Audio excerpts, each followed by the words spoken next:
Hello, this is a narration of a time lapse to create a Supercop, which is a combination of Superman and, of course, Robocop. So to start this up, I was building in all the colours that are required for a basic Superman. Got to start from somewhere. Just putting all the different colours in for a square-jawed man of steel. Put in the background there, so it's never nice to have a white background because it distorts all the colours, or the perception of relative colours.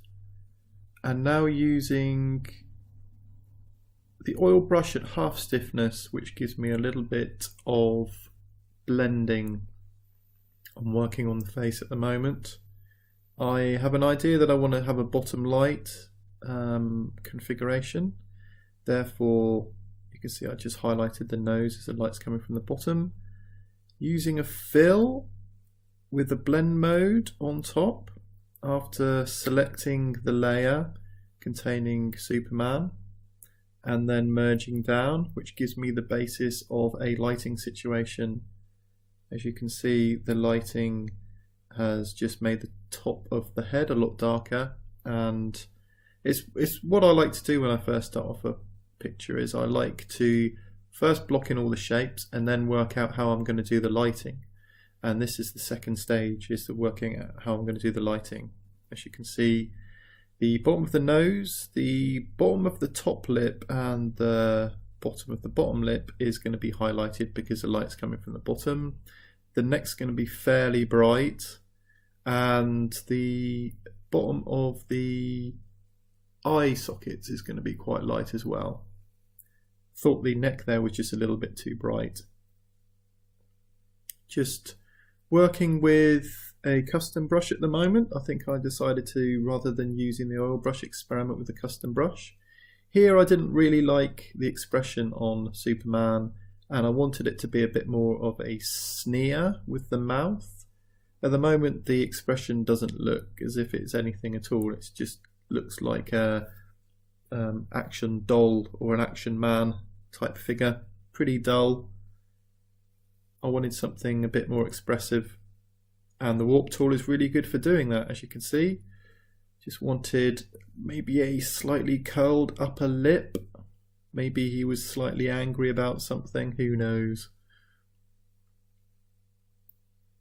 Still thinking about where the light's coming from. Thought the chest should be a little bit lighter. Again, still using the custom brush. I'll get a tiny bit of blending when using it.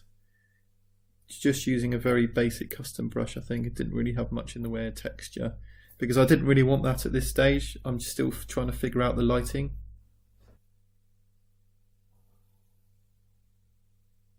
Now using, as you can see on the bottom left, the square canvas custom brush, which is pretty awesome. It feels very natural and it blends really well.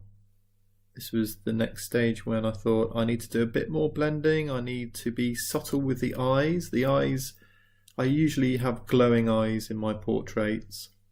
This one I wasn't quite so sure because the light is from bottom up, so I couldn't do too much with it, but I just wanted some subtlety there. And that's where the square canvas would come in quite handy, I think. It's a nice bit of subtle blending that is involved, and it just leaves some texture on there as well. As you can see, I'm playing around with the highlights on the eyes to see what looks okay. At this stage there's quite a lot of experimentation, working out lighting, working out what seems to work. I tend to use quite a lot on gut instinct. I may look up the odd reference on the bottom light scenario. I did look up a reference just to see where all the light should be hitting. At the moment I think I'm pretty much going on gut instinct, and as you can see I'm working on a separate layer. This is a bit of experimentation with lighting, and if I'm working on a separate layer I can choose to delete it, clear it and start again if I wanted to.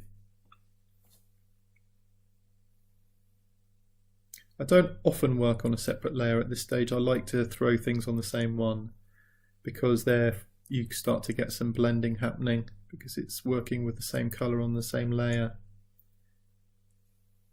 Back to an individual layer again. Playing around with different types of custom brush, seeing what would happen, just trying to get some texture coming out. One big thing missing, of course, is the S on the front. That's why I've created a separate layer. It's almost ideal for creating a separate layer regarding this. So the way I did it is that I blocked in a whole yellow colour and then erased away to get the S in there. Thought that was probably the easiest method of doing it. So I think it will take a bit of tweaking to get this right. As you can see, it doesn't quite look right. The bottom of the S is a bit small. Got to take into account ears on his chest, so the S will be distorted a bit as it comes out. Using the selection tool there to make things a bit brighter, and the airbrush for a gradual brightness on his chest. I had the idea of possibly having the light, some kind of light coming out from his chest, which was then lighting the underside of his chin and face. Still using the airbrush on the bottom layer, playing around with some lighting. As you can see, I've selected the whole layer and I was going for some kind of rim light. I was thinking maybe there will be some light coming from the back as well as maybe from the front. And just to bring the form out with simple white, sometimes is quite a good idea. I think I was fairly happy with that. Again, I'm working on a separate layer. I can delete that at any time. Flipping backwards and forwards, I can see quite a few mistakes. It looks a bit weird when I'm flipping it one way. That's flipped. And things are slightly off, but I can correct that. Of course, it's easy on this one to tell if I've flipped or not because the S will be flipped round.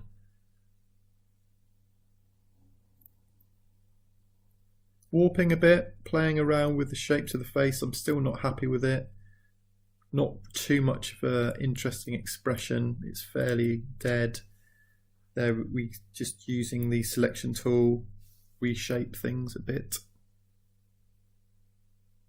Still trying to figure out what I'm doing here. Again, the mouth I'm still not happy with. But that's the beauty of digital art. You can play around with things. It's always better to play around with things right at the start, so you know where you're going. Although, as I said, it is digital art, you can change things pretty easily later on. Still working on a single layer. As you can see there on the layers on the left, I have 3 layers now. Every now and again I create a snapshot of what I've currently done and then make a backup of it if I'm happy. This is what I like to do. I like to layer my old pictures in. This is using overlay mode, I think, to get some texture in for a bit of variation in colour. This is Daenerys, as you can see on the layer on the left, and I use this for some reason very often. I think it's because when I painted her, she has nice orange texture which works well with portrait, and it's just a combination of everything. Always seems to warm things up nicely, which I always prefer, and it gives me some nice variation. That's what I'm working with at the moment. I'm erasing away of what I've just overlaid to get something interesting, and changing the opacity as well on top of all that.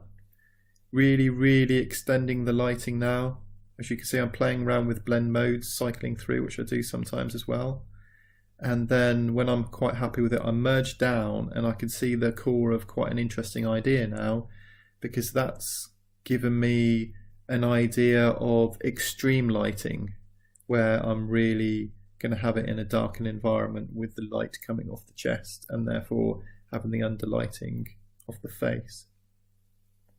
Flipping backwards and forwards, I do like portraits with a really dark background and then to have the face illuminated in quite a sparse way, and this is what I've got here. I think at the time I was going for just a Superman, but as it turned out I decided to really push it. Here you can see that I'm using the warp tool to extremely push some aspects to really put a twist on him. That I thought looks quite interesting, again playing with the light of the eyes to come through in some variation. This is the moment where I use the palette knife set on soft setting to push a few things around. I wanted to add extra complexity and get my lines and my edges in. The idea is kind of a core one now, where I was going for more of a weird evil type Superman in the end, because I thought just a standard superhero one is just a bit boring. Experimenting by overlaying some pictures that I took on my camera for some texture, and here comes a stencil for some texture as well, again experimenting with different things. I thought that he was wearing an outfit, of course, and it would be more texture based, a bit of material. That's what I was going for here. And the aspect here was just to make it consistent, what he's wearing with the texture on his face. Because if you introduced a lot of texture in one place and the rest looks smooth, it looks a bit odd. You need to bind it all together. And this is experimenting, so I stuck that in a different layer. Again, overlaying a picture that I took of a sunset, which I use quite often because it's got a good set of colours. And if you set it on overlay or difference, I think is a good one as well. It works quite well. And of course, it's very similar colours to Superman there at the moment, so that worked quite well. And then I had an idea. This is bringing in another picture that I did a couple of years ago of RoboCop. I thought that might fit in quite well with what I've got here to add a robotic aspect to Superman. As you can see, I imported it and I'm just erasing away on the layer and getting something that looks quite interesting. I think I wanted to preserve the helmet of RoboCop because it looks more like that then. And this is what I'm doing. I'm just blending it in, adding some metal teeth as well. And now I've got that in, I've merged it down and I'm moving it all and binding it all together, flipping to make sure it looks okay. The idea is definitely there now, and it's a case of touching up. Again, using the palette knife, I really do like this towards the end to add in detail and edges, drag things around. It really does feel like I'm pulling paint around on the canvas. Now it's a case of knowing when to stop. I'm pretty happy. I'm almost at the stage of noodling a bit. Gone back to the oil brush, just touch a few things up.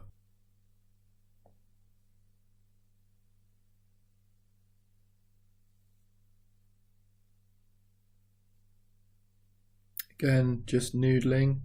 If I noodle too long, I'll lose the whole impact of the painting, and I'm always very wary of this. I know I wanted to add it a bit more detail, bring the form out a tiny bit.